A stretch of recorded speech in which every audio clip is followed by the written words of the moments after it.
情 Learn about another voice and culture of Taiwan with We Love Hakka.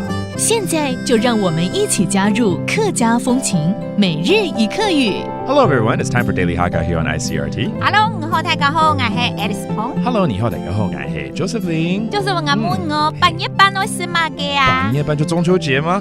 當然要吃月餅還有柚子啦。那我們今天就教這個好了。好 Okay? How do you say Mid-Autumn Festival 中秋節8月班。8月班 which literally translates to the lunar 8th month 15th day. During Autumn Festival, you got to eat some mooncakes and pomelo. 中秋節吃月餅還有柚子。8月班吃月餅。8月班吃月餅。或者是吃柚誒。吃柚誒。柚誒 obviously is the pomelo, and then 月餅 is the mooncake, 也就是月餅. And then during Mid-Autumn Festival, you can plan a vacation to go somewhere.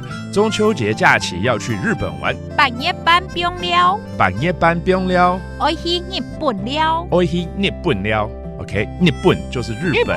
那假期叫做 biong 了。biong 了 that's a vacation. All right, let's review these phrases, including the mooncake 月餅。月餅。月餅 and then the pomelo 也就是柚子。柚誒。柚誒 and finally a vacation 假期。biong 了。biong 了 that sounds so nice, and it's all about the festivities of 中秋節。8月班。8月班 and there you have it, another Daily Hakka on ICRT. 什麼大家？是誰長來了？客家風情由客家委員會監製。 We Love Hakka has been brought to you by the Hakka Affairs Council.